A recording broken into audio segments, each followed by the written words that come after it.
Om Swastiastu, selamat datang di video pembelajaran. Perkenalkan, nama saya Dewa Ayu Prilly Astari dengan NIM 20113 011002 bersama rekan saya Niputu Tiara Pritayanti dengan NIM 2013 011004. Pada materi kali ini kami akan membahas mengenai metode pembelajaran ceramah, diskusi, tanya jawab, kerja kelompok, dan pemberian tugas. Jadi, apa itu metode pembelajaran? Metode pembelajaran merupakan cara kerja sistematis yang memudahkan pelaksanaan pembelajaran berupa implementasi spesifik, langkah-langkah konkret agar terjadi proses pembelajaran yang efektif mencapai suatu tujuan tertentu seperti perubahan positif pada peserta didik. Jadi, terdapat 5 jenis metode pembelajaran. Yang pertama, terdapat metode ceramah. Yang kedua, metode diskusi. Yang ketiga, metode tanya jawab. Yang keempat, metode kerja kelompok. Dan yang kelima, metode pemberian tugas. 1. Metode ceramah. A. Pengertian metode ceramah.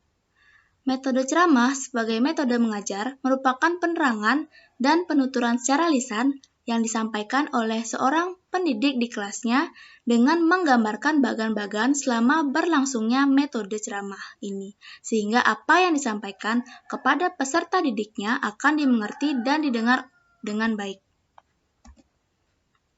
B. Langkah-langkah menggunakan metode ceramah. 1. Seorang pendidik terlebih dahulu harus mengetahui dengan jelas dan dirumuskan sekhusus-khususnya mengenai tujuan pembelajaran atau hal yang akan dipelajari oleh peserta didiknya.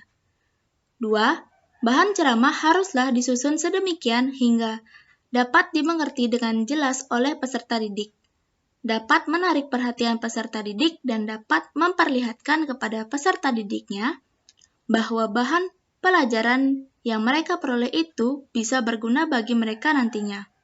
3. Menanamkan pengertian yang jelas dimulai dengan suatu intisari ringkasan tentang pokok-pokok pembelajaran sehingga pada akhirnya dapat disimpulkan kembali pokok-pokok yang telah dibahas. C. Peranan guru dalam metode ceramah. Yang pertama, guru sebagai fasilitator.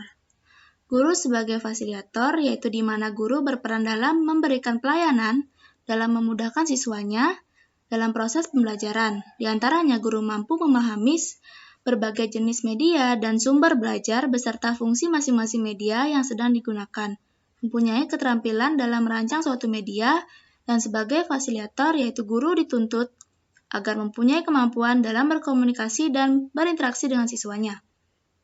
2. Guru sebagai demonstrator. Guru sebagai demonstrator yaitu di mana guru berperan dalam membuat siswanya agar mampu mengerti dan memahami setiap pesan yang disampaikan. Yang ketiga, guru sebagai pengelola kelas, di mana tujuan utama pengelola kelas yaitu menyediakan penggunaan fasilitas berbagai macam kegiatan pembelajaran agar mencapai hasil yang baik. Sedangkan tujuan khusus dari pengelola kelas yaitu mengembangkan kemampuan siswa dalam menggunakan alat-alat belajar sehingga siswa belajar dan bekerja dalam kondisi dan situasi yang aman dan nyaman, sehingga membantu siswa untuk memperoleh hasil yang baik. Yang keempat, guru sebagai mediator. Guru sebagai mediator, di mana guru hendaknya memiliki pengetahuan dan pengalaman yang cukup untuk media pendidikan sebagai alat komunikasi guna mengefektifkan proses pembelajaran. Yang kelima, guru sebagai evaluator. Di dalam pendidikan evaluasi, haruslah selalu ada sebagai suatu upaya untuk mengetahui kekurangan dan kelebihan yang ada sehingga guru dapat memberikan atau mencari langkah alternatif agar dapat mencari hasil yang optimal. D. Keunggulan metode ceramah. Dengan menggunakan metode ini, maka suasana kelas akan lebih kondusif dan tenang. Seorang pengajar lebih memiliki porsi yang besar dalam mengatur kegiatan kelas dan setiap murid memiliki kegiatan yang sama. Kekurangan dari metode ceramah. Dalam menggunakan metode ini, maka kondisi kelas akan dipegang dan diatasi sepenuhnya oleh guru. Bahkan guru juga menjadi kurang tahu perkembangan anak didiknya secara pasti. Dengan menggunakan metode ceramah, ini proses timbal balik dan pemahaman seorang anak akan berbeda. Bahkan lebih parahnya, anak tidak dapat memahami materi yang disampaikan oleh guru dengan baik. 2. Metode diskusi. A. Pengertian metode diskusi. Metode diskusi adalah suatu cara penyajian bahan pelajaran di mana guru memberikan kesempatan kepada siswa atau kelompok-kelompok siswa untuk mengadakan perbincangan ilmiah yang berguna untuk mengumpulkan pendapat, membuat kesimpulan, atau menyusun berbagai alternatif pemecahan atas suatu masalah. Langkah-langkah menggunakan metode diskusi. 1. Guru mengemukakan masalah yang akan didiskusikan dan pemecahannya. Pokok masalah yang akan didiskusikan tersebut dapat juga ditentukan bersama oleh guru dan siswa. Yang kedua, dengan arahan guru, siswa membentuk kelompok diskusi, memilih pimpinan diskusi, mengatur tempat duduk, ruangan, sarana, dan sebagainya. Yang ketiga, dengan arahan guru, siswa membentuk kelompok diskusi. Yang keempat, kemudian tiap kelompok melaporkan hasil diskusinya. Hasil-hasil diskusi tersebut ditanggapi oleh seluruh siswa di dalam kelas. Selanjutnya, guru memberikan ulasan atau penjelasan terhadap laporan-laporan tersebut. Yang kelima, akhirnya para siswa mencatat hasil diskusi dan guru mengumpulkan laporan hasil diskusi dari tiap kelompok setelah siswa mencatatnya untuk catatan pribadi. C. Peranan guru dalam metode diskusi. 1. Guru sebagai ahli. Di mana guru bertindak sebagai seorang ahli yang mengetahui lebih banyak mengenai materi yang menjadi bahan diskusi, sehingga guru dapat memberitahu, menjawab pertanyaan, atau mengkaji segala sesuatu yang didiskusikan oleh siswa. Yang kedua, guru sebagai pengawas, di mana guru bertindak sebagai pengawas dan penilai dalam proses belajar mengajar melalui forum diskusi sehingga diskusi berjalan dengan lancar dan benar sesuai dengan tujuannya. Yang ketiga, guru sebagai pendorong, terutama bagi siswa-siswanya yang belum cukup mampu untuk mencerna pengetahuan dan pendapat orang lain maupun merumuskan serta mengeluarkan pendapatnya sendiri, maka guru masih perlu membantu dan mendorong setiap anggota kelompok untuk menciptakan dan mengembangkan kreativitas setiap siswa seoptimal mungkin. D. Keunggulan metode diskusi. Dengan menggunakan metode diskusi, proses belajar mengajar dapat membangun suasana kelas yang lebih menarik dan tidak membosankan, karena setiap murid akan terfokus pada masalah yang sedang didiskusikan bersama-sama. Namun ada juga kelemahan dari metode diskusi. Dalam metode ini pastinya setiap murid dituntut untuk aktif, dan tentu tidak semua murid mampu mengikuti metode tersebut. Metode ini lebih cenderung diisi oleh siswa yang memang dianggap pandai dan para murid yang berani berbicara. Maka dari itu, bagi murid yang kurang berani, mereka akan memiliki peluang yang kecil untuk bisa berpartisipasi dalam jalannya diskusi. Yang ketiga, metode tanya-jawab, di mana pada metode ini merupakan suatu cara penyajian bahan pengajaran melalui bentuk pertanyaan yang perlu dijawab oleh siswa, di mana tujuannya yaitu untuk memotivasi siswa untuk bertanya selama proses pembelajaran, atau di mana guru mengajukan pertanyaan dan siswa yang menjawabnya. Selanjutnya ada langkah-langkah penggunaan metode tanya-jawab, di mana yang pertama, guru menentukan topik pembelajaran. Yang kedua, guru menjelaskan kepada siswa mengenai tujuan pembelajaran. Yang ketiga, guru memberikan permasalahan sebagai bahan materi pembelajaran dan mengajukan pertanyaan yang ditujukan untuk seluruh siswa di kelas. Yang keempat, guru harus memberikan waktu yang cukup untuk siswa dapat menjawab pertanyaan. Dan yang kelima, tanya jawab harus berlangsung dengan tenang, di mana guru harus mampu memotivasi siswa yang pemalu dan untuk berani mengajukan pertanyaan. Selanjutnya ada peranan guru dalam metode tanya jawab, yang mana yang pertama guru sebagai perencana, yang kedua guru sebagai pengajar, yang ketiga guru sebagai pembimbing, yang keempat guru sebagai motivator, dan yang kelima guru sebagai elevator. Dan selanjutnya ada keunggulan metode tanya jawab, di mana dengan adanya metode tanya jawab ini, setiap murid dapat dipancing untuk berpikir dan berani menyampaikan pendapatnya, yang mana alhasil murid akan berusaha untuk fokus saat mengikuti proses pembelajaran di kelas. Dan selain itu, peranan guru dalam memberikan pelajaran serta pemahaman kepada murid bisa berjalan dengan lebih baik. Selanjutnya ada kelemahan metode tanya jawab, yang mana metode ini memang cukup bagus dalam membangun mental setiap siswa. Namun, ada dampak negatif yang dihasilkan. Misalnya, ketika proses tanya jawab, ada perbedaan pendapat, yang mana hal ini bisa akan menghabiskan waktu yang tidak sedikit.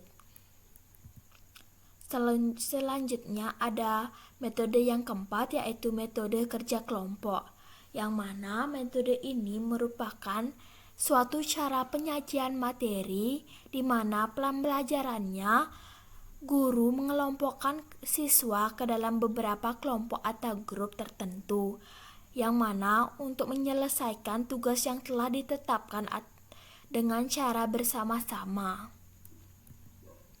Selanjutnya, ada langkah-langkah penggunaan metode kerja kelompok.